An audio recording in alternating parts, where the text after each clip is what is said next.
corruption mu ggwanga efuuse ensonga. Mwami Museven yavaayo n'agamba by the way nga tetunagenda wala abantu abatuwuliriza oba abatulaba ku Daily News Channel temunyiiga olw'okuba Museven muyise Mwami Museven amawulire gampa allowance ey'okumuyita erinnya ffe mu mawulire okujjako gwe omuteekako ekya president naye nga nange bwe nkimuteekako sikibi so tonyiiga gwe amuwagira olw'okuba muyise Mwami Museven. I know very well that is the president of the Republic of Uganda naye nkikola olw'ensonga nti profession yange empa allowance okukola ekyo. Naye nga yavaayo n'agamba nti abantu bwe bakwatidde mu buli bw'enguzi tebalina kuweebwa bbeero era ababaka bangi bagezezaako okusaba bbeero naddala abo abali eruzira bakyalemeddeyo buli bwanguzi. Olowooza takutte ekkubo ttuufu ery'okulwanyisa obuli bw'enguzi nammwe ab'opposition kyekiseera mu mwegatteko? Munansonyiwa puroguramu eno nyinza okugattamu oluzungu lutonotono but katugendera awo ya Luganda. Obuli bw'enguzi mu luzungu ye corruption. Obuli bw'enguzi kibi. Obuli bw'enguzi kitegeeza obutabeera na mpisa, okubeera n'omuwulu, okozesa obubi naddala nnyo ssente za gavumenti n'ozikyusa n'ozitwala mu bintu ebirala ebitagasa eggwanga naye nebigasa gwe ng'omuntu. Ekyo kibi kubanga esente ezo zandibadde zikola ebintu ebiyamba eggwanga kye tuyita zandigenze mu bintu ebayita social services omuli amalwaliro, amasomero, enguudo, amazzi n'ebirala. Naye omuntu gwe baawo obuvunaanyizibwa okulabirira ebintu ebyo esente ezo n'atazitwalayo n'ataziteeka mu nkozesa eyo n'azizza mu bibye n'azigulamu ebibye n'akusa famire ye ab'enganda n'emikwano. Eyo gye tuyita okulya enguzi oba corruption. Naye enguzi eri mu mitendera mingi. Waliwo n'enguzi eya kintu kidoogo gye tulaba ku luguudo, abapoliisi, ofiisi amatonotono aga wansi. Naye kati eggwanga saawa zino eri ku nguzi eno ennene naddala eri mu Parliament gye bayita embezzlement of funds, government funds. Enguzi eri mu Parliament, enguzi erimu executive ntegeeza mu layini ya prime minister ne gurupu ye ne baminisita. Oba oli awo nakabwejjumbira akulira gavumenti eno naye aba agitegeddeko. Yes. Olowooza abantu bulijjo okuvaayo ne basalawo okutambula kuba kyaliwo nga nnaku z'omwezi 23 ne bagamba tutambule tugende ku Parliament batubuulire ebifaayo lwaki tebadde livalinga sente ne basalawo ziri wabula ne bayimirizibwa ab'ebyokwerinda. Okusalawo okukola ekyo kisobola okuyimiriza enguzi, kisobola okugezaako okulwanyisa enguzi. Bwe ndefaalinga President Museveni kye yayogera agenda kulwanyisa enguzi ate tumwegatteko tugirwanyise nasanyuka nnyo. Naye abamu ku betubeera nabo ku ludda olwa gavumenti bagamba oyo asaaka oyo enguzi yajagala ennyo ate ne bagamba negyavuddeeyo yonna enguzi yemubeezezaawo. Ntegeera kati abaana bano the youth ebiseera ebisinga saawa zino abasinga basomye naye bwe basomye tebafunye emirimu. Lwaki? Lwa nguzi. Kubanga bwagenda amaze okusoma anoonya omulimu bajja mugamba okuteeka ku mulimu just okuteeka ku shortlist olukalala lwabo abagenda oyitamu bayinza okusabayo emiliyoni ng'eyo. Tegeera jjukira takolangako oyinza osanga ne maama we atuuza ekibanja agenda asomye olumuddeyo maama alowooza olumaze omwana ono okusoma ebyaffe bitandika otereera. Tukitwale nti busungu kati bubalinnye ku mutwe bagamba maybe bali mu Parliament balemereddwa okubaako kyebakola okulaba nga bino byonna bikoma. Saawa zino bintu bingi biri ku digito mu masimu gaabwe abo abaana babiraba ebigenda mu Parliament babiraba n'enneeyisa z'ababaka bagiraba. Ntegeera na bw'alaba omubaka for example ayina convoy y'emmotoka okay omubaka yali yakayingira mu paalamenti ne bamuweereza miliyoni 2 ez'emmotoka otegeeza omwana aba abiraba nkugambye bw'agenze kusaba omulimu bamusabye emiliyoni ku shortlist bw'agenze ku interview ne bamugaa twongereyo endala bw'otagiwaayo okoma ku shortlist bw'okomplaininga akugamba naye ku shortlist etwakuteekako kati nekimunyiga tali omu bali bangi ekivaamu bw'abaawo akantu konna akasipaakinga ne bagamba omanye abalya sente zammwe bamisusinga sente zammwe bali mu paalamenti awo so when a call comes bagenda abavubuka abo balabulako nga bawonesha ebipande nga kuliko sipiika Anita Among nga bagamba Among should resign. You are misusing our money. Or that fight Among as an individual kimalawo enguzi oba tulina kulwanyisa nguzi oba office of the speaker okulya enguzi simu. You see, first of all, the speaker who heads the oyakulira institute ya parliament alina obuyinza yenanyini kizimbe ekyo ategekera ekizimbe ekyo kyekikola amateeka. On the other hand, ekirungi oba kibi ku gavumenti naye kirungi ku muntu. Speaker bamuteekako sanctions. Mu Luganda sanctions ekyo evumbo oba ennati butalina kugenda nakyo kya luzungu mu nsi ezo olwansonga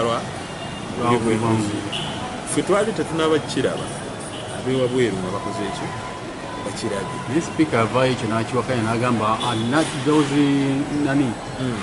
nati ezo tezimuliiko lwa nguzi lwa tteeka lya muze gw'ebikukujju tugambe bamusibako ku lwa tteeka lwa ebyebiseera kati ye ng'omuntu beyale ye mu abantu abali mu ggwanga mu temukiraba bakugambye agenda n'agaba sente as a donation 1 billion to a church mu kifo ky'okugaba at least a half to eddwaliro oba essomero ntegeera ebyo byebitonotono ebyensobola okutugamba naye bw'odipinga ddibi tugeze ne baleetako kye bayita forensic audit nkubuulira abagoberera ebintu bino mubeera muyinza n'okufuna pressure. The question was to fight Among as an individual. Does it stop corruption? Oh, you see, olutalo kasaba omenyangako kimu oba otandika okukendeeza mpola. But in most cases, corruption mu gavumenti eno n'abantu abasinga balowooza corruption now is part and parcel of our to-do transaction in accessing government social services. Naddala nnyo abaana abazaalibwa leero n'oba ogendayo somebody yagenda ofuna passport owulira ne bamugamba genda osasule emitwalo oba zaali 5 mu banka n'akomawo leeta ne bamuwaaki passport ye yagigaana nedda yabikeemu nfu passport batugamba tusasula wano miliyoni 2 era mukwano gwange bamuggyako miliyoni 2 but ng'olaba people now they are used to corruption as if it is part and parcel of our daily life in accessing social services. So, okay. What image can you give to the public if we are still going in that line? It is very wrong. That image is very wrong, but it's a change corruption should be fought, starting with the president. The president Havana, as it is, as we wavaayo nga balwanyi bamachinga ku parliament. Eryo ddembe lyabwe baweebwa. Yalibadde abaleka ne batambula ne batayiwa byakwerinda. First of all, ab'ebyokwerinda, they are not even supposed to look at them. Don't you think they are supposed to guide them? Babagamba tugende. Engeri gye batuuka wali kumpi ne parliament, bandibuuziza who are the leaders? While we are around the floor, muleete ekiwandiiko kyammwe. They escorted them to the chambers. They deliver the petition. They come back. Don't you think those demonstrators they would come violent like Kenyans? Okay, if there was some bad motives for violence, that is bad. But if the intention was okutwalayo petition in Parliament, I support it. Freedom of expression, okay? It is even stipulated in the Constitution. Even the roles of the citizens of Uganda, it is even stipulated in the Constitution. One of them is to rise against corruption and defend your country.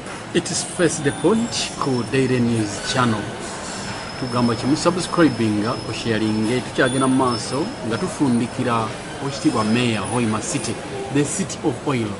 Tusembayo n'ensonga ye Hoima, ekibuga ky'amafuta. Amafuta gali gatya? Tuwulira amafuta fe ababeera eno mu centro mwe muwangaalira eyo amafuta Uganda etandise okuwunya evvumbe. Tunaatera okulya ku musimbi gw'amafuta oba kyekiri wansi akubira ekifaananyi? Kati of course ffe Abannayuganda aba bulijjo tutera okulaba tulaba byokungulu, naye ebisinga ndowooza gavumenti yetegeera ennyo yekola plan, kubanga kyemanyeko right now gavumenti ya Uganda yakolako contract Total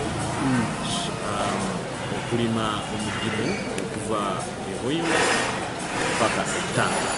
Bannahoima bo ensonga y'amafuta bali ludda wa? Bali aware to the programs ezigenda maaso? Obuzibu bwe tulina saawa zino, the majority of Ugandans are not well equipped with information.